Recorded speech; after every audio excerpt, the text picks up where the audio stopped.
Article 63A की तशरीह से मुतल्लिक तफसीली फ़ैसला जारी कर दिया। 5 माह बाद ये तफसीली फ़ैसला जो है वो जारी हुआ है। मुख्तसर फ़ैसला पहले ही जारी कर दिया गया था। दरअसल ये 5 रुकनी लार्जर बेंच था, जिसमें से 2 जजेज़ ने इख्तलाफ किया था और 3 जजेज़ ने अक्सरियती फ़ैसला दिया। 2 जजेज़ ने तो सदर आरिफ अलवी की जानिब से तहरीक इंसाफ की हुकूमत में जो रेफरेंस भेजा गया था उसे नाकाबिल समात करार दिया था और वाज़े तौर के ऊपर कहा था कि आर्टिकल 63A की अगर सुप्रीम कोर्ट तशरीह करती है तो वो आइन को रीराइट करने के मुतरादिफ होगा। अच्छा, फिर उन 2 जजेस वेट करते रहे कि सुप्रीम कोर्ट के जो अक्सरियती जज हैं जिन्होंने इत्तफाक किया कि आर्टिकल 63A के तहत मुनरफ रुकन का जो वोट होगा वो कास्ट नहीं होगा, शुमार नहीं होगा, कि वो डिटेल जजमेंट लिखें तो वो इख्तलाफी नोट उस पर, चूँकि उन्होंने इख्तलाफ किया था तो वो रीज़न्स देखने के बाद इख्तलाफी नोट लिखें। लेकिन पाकिस्तान की अदालती तारीख़ में पहली दफ़ा ऐसा हुआ कि सुप्रीम कोर्ट का जो डिटेल जजमेंट है, रीज़न्स हैं, वो बाद में आती हैं और फिर जो इख्तलाफी नोट हैं वो पहले आ जाते हैं। वजह क्या थी कि उन जजेस ने रिटायर होना था, तो वो इंतज़ार करते रहे कि अल्लाह इनको हिदायत दे कि जज जो हैं जल्दी अपना रीज़न्स लिखें और हम उस पर इख्तलाफी नोट लिखें। लेकिन उन्होंने पहले रिटायरमेंट से कबल इख्तलाफी नोट लिख के अपनी ज़िम्मेदारियाँ पूरी करके तो चले गए। तो हुआ क्या कि ये 95 सफ़ात पर मुश्तमिल डिटेल जजमेंट है और इस जजमेंट में 25 सफ़ात तो जजेज़ ने जस्टिस मुनीब अख्तर ने वैसे तहरीर किया और फ़िलासफ़िकल उन्होंने चीज़ें लिखी हैं। तो जब फ़लसफ़ा होता है तो उसमें आइन और कानून कम ही होता है। बहरहाल तो जस्टिस मुनीब अख्तर की जानिब से लिखे हुए इस जजमेंट में 25 सफ़ात पे तो जिन जजेज़ ने इख्तलाफ किया था उन का जवाब दिया जाता रहा और बाकी पे उन्होंने क्या कुछ कहा है वो हम आपको बताते हैं। अक्सरियती फ़ैसला जो है वो 95 सफ़ात पर मुश्तमिल है। फ़ैसले का आगाज़ चीफ़ जस्टिस मार्शल के कॉल से किया गया। ठीक है, अब चीफ़ जस्टिस मार्शल ने एक दफ़ा कहा था कि हमें ये नहीं भूलना चाहिए कि हमारा काम सिर्फ आइन की तशरीह करना है, हमारा काम सिर्फ, अब ये जज साहब फ़िलासफ़िकल टच के अंदर चीफ़ जस्टिस मार्शल को मेंशन कर रहे हैं, उनका कॉल कि हमारा काम आइन की सिर्फ तशरीह करना है। तो यहाँ पे तो तशरीह से कुछ ज़्यादा ही चीज़ें हो जाती हैं, जिन्हें उन 2 जजेज़ ने कहा था जिन्होंने इख्तलाफ किया कि ये फ़ैसला जो है, यानी कि जस्टिस मज़हर आलम मियाँ खेल और जस्टिस जमाल ख़ान मंदू खेल ने इख्तलाफ किया था और उन्होंने कहा था कि रीराइट करने के मुतरादिफ होगा। तो इन्होंने एक किस्म रीराइट भी किया। फिर इसी मामले पे आपने देखा कैसी डंडी मार के पंजाब हुकूमत इमरान खान की गोद में डाली गई। बहरहाल वो चीज़ें पोलिटिकली हैं। असाज़र अदलिया भी अपने आप को एक पोलिटिकल स्टेक होल्डर के तौर पर समझती है। हम फ़ैसले पे वापस आते हैं। फ़ैसले में क्या कहा गया? फ़ैसले में कहा गया है कि मुनहरफ रुकन का पार्टी हिदायत के ख़िलाफ़ डाला गया वोट गिनती में शुमार नहीं होगा।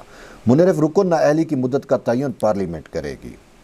आइन में पार्टी हिदायत के लिए पार्लिमानी पार्टी का जिक्र है, पार्टी हेड का नहीं। ये बड़ी अहम बात है। आपने इसका तज़किरा सुना होगा जब परवेज़ इलाही वाला वोटिंग वाला मामला था। आगे कहते हैं जी, अरकाइन पार्लियामेंट को इज़हार राय की मुकम्मल आज़ादी हासिल है। इज़हार राय की इस आज़ादी का इस्तेमाल आर्टिकल 63A की रोशनी में वोट डालते हुए नहीं हो सकता। सदारती रेफरेंस के काबिल समात होने पर उठाए गए एतराज़ात को हम मुस्तरद करते हैं। सदारती रेफरेंस पर उठाए गए एतराज़ात के जवाबात वकला बहाज़ केस में पहले से ही सुप्रीम कोर्ट दे चुकी है। फिर कहते हैं जी, वज़ीर आज़म या वज़ीर आला पार्लिमानी पार्टी में एतमाद खो बैठे तो उसे अदम एतमाद या एतमाद का वोट का सामना करना पड़ता है। रुकन असम्बली का पार्टी हिदायत के ख़िलाफ़ वोट डालना पार्लिमानी जमहूरी निज़ाम के लिए तबाहकुन है। ये बात फिर से सुने, रुकन असम्बली का पार्टी हिदायत के ख़िलाफ़ वोट डालना पार्लिमानी जमहूरी निज़ाम के लिए तबाहकुन है, क्योंकि यहाँ पे तहरीक इंसाफ के लोगों ने वोट डालना था तो इस वजह से इनको ये चीज़ें तबाहकुन नज़र आ गई। बहरहाल आगे चलते हैं जी। अरकान असम्बली के इज़हार राय के आगे कहते हैं जी, अरकान असम्बली के वोट पर पार्टी के अंदर बहस इत्तफाक या अदम इत्तफाक कर सकते हैं। फ़ैसला जब मामला वोट डालने का आएगा तो फिर सूरत हाल मुख्तलिफ होगी, यानी पार्टी की जो पॉलिसी होगी वही उसी का ही इतलाक़ होगा। वोट डालते वक्त आर्टिकल 63A के तहत पार्लिमानी पार्टी की हिदायत पर अमल करना ज़रूरी होता है या होगा। ये दलील दी गई कि मुनहरफ रुकन का वोट शुमार न करने से पार्लिमानी पार्टी में अमरीत को फ़रोग मिलेगी। अमरीत को फ़रोग मिलने की दलील से हम मुतफ़िक नहीं हैं। बहरहाल ये जज कह रहे हैं हम मुतफ़िक नहीं हैं। तो पार्टी पॉलिसी के खिलाफ डाले गए वोट को शुमार करना जमहूरी निज़ाम के लिए ख़तरा है। ठीक है, आगे कहते हैं जी, तमाम सियासी जमातों के आइन में दिए गए हकूक़ बराबर हैं। तमाम सियासी जमातें आइन की नज़र में बराबर हैं।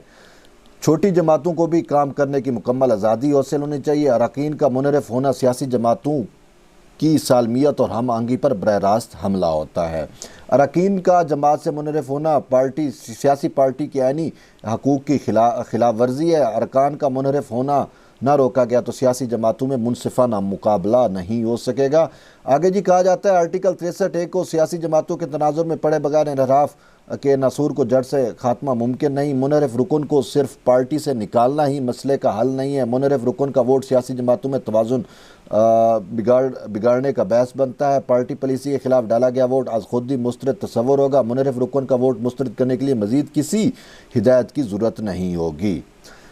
ठीक, आगे कहते हैं जी, आर्टिकल 63A से वोट खरीदने और फरोख्त करने वालों की हौसला शिकनी होगी। अरकान असम्बली को ईमानदार और काबिल एतमाद होने की खूबियों का मालिक होना चाहिए। मुनहरफ होने से अरकान ईमानदार रहते हैं, ना ही काबिल एतमाद रहते हैं। फैसले में जी मजीद कहते हैं, जज साहब, अमूमी तौर पर पार्टी सरबराह और पार्लिमानी पार्टी के फैसले में हम आहंगी होती है।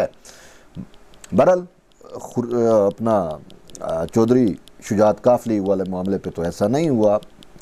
पार्लिमानी पार्टी की हिदायत को अक्सरियत की तईद हासिल होनी चाहिए। पार्लिमानी पार्टी की हिदायत असम्बली सेक्रेटरीट में वोटिंग से पहले जमा कराना लाजमी है। पार्लिमानी पार्टी की हिदायतनामे पर शरीक अरकान के दस्तखत भी मौजूद हों। पार्लिमानी पार्टी के अरकान को भी हिदायतनामा मैसेज समेत किसी भी मुनासिब अंदाज में पहुँचाया जाए। पार्टी हिदायत जानना खुद अरकान असम्बली की अपनी भी जिम्मेदारी है। सियासी जमातें खुद चाहें तो अरकान को आज़ादाना वोटिंग का कह सकती हैं। मुनहरफ अरकान डी सीट होकर आज़ाद या इंजीनियरिंग करने वालों के टिकट पर इंतखाब लड़ सकते हैं। हारने की सूरत में मुनहरफ रुकन और उनकी डोरियां हिलाने वालों के लिए जिल्लत भी सज़ा से कम नहीं। फिर कहते हैं जी, अक्सरियती राय के पहले 20 सफ़ात, ये अभी मैं आपको मज़ीद जो है वो डिटेल, अभी एक मिनट में ओपन कर लूँ तो आपको मज़ीद डिटेल जो है वो मैं आपको इससे आगाह करता हूँ। हाँ, चूँकि ये रिटर्न चीज़ें थी तो मैंने यहाँ पे लिखा हुआ है, क्योंकि अदालती मसला है, मामला है, तो मैं आपको पढ़ के सुना रहा हूँ जो मैंने ट्रांसलेट किया इस फ़ैसले को, उसके चंद नुकात कि जजेस साहब अक्सरियती फ़ैसले में क्या कहते हैं।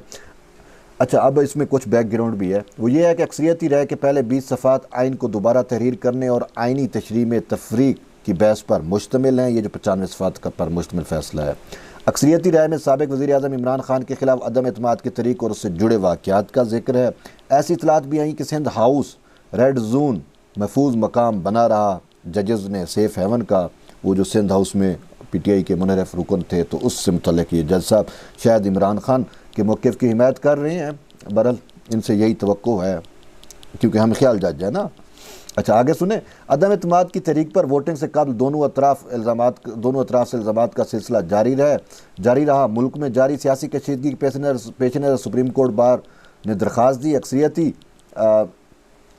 ये अक्सरियती राय है। अच्छा, आगे कहता है, सदर सुप्रीम कोर्ट बार की दरख्वास्त पर समाअत के दौरान अटारनी जनरल ने कहा कि हम आर्टिकल 63 की तशरीह के लिए सदारती रेफरेंस ला रहे हैं। सदर सुप्रीम कोर्ट बार की दरख्वास्त पर समाअत के दौरान सदारती रेफरेंस को एक साथ सुना गया। चंद समातों के बाद 4 अप्रैल को सदारती रेफरेंस पर समाअत की तारीख मुकर्रर की गई। 4 अप्रैल से कबल एक और आइनी बुरान उस वक्त पैदा हुआ जब एक रूलिंग देकर अदम एतमाद की तहरीक को गैर आइनी करार दिया गया। वो आपको याद होगा, कासिम सूरी वाला। चीफ जस्टिस ऑफ पाकिस्तान ने दीगर इस्लामाबाद में मौजूद साथी जजेस से मुशावरत के बाद डिप्टी स्पीकर की रूलिंग के खिलाफ आज खुद नोटिस लिया। इतवार के बावजूद सुप्रीम कोर्ट ने केस सुना। डिप्टी स्पीकर की रूलिंग के खिलाफ केस उसी बेंच ने सुना जो सदारती रेफरेंस को सुन रहा था। सुप्रीम कोर्ट ने बुरहान के पेश नज़र सदारती रेफरेंस पर कार्रवाई रोकते हुए पहले डिप्टी स्पीकर की रूलिंग के खिलाफ केस सुना। सुप्रीम कोर्ट ने रूलिंग को गैर-आइनी करार देकर दोबारा अदम एतमाद की तहरीक पर वोटिंग का हुक्म दिया। अदम एतमाद की तहरीक पर वोटिंग से इमरान खान की हुकूमत ख़त्म हो गई। शहबाज शरीफ वज़ीर आज़म बने। PTI के साबका इत्तेहादी और अपोजिशन जमातों पर हुकूमत बनी।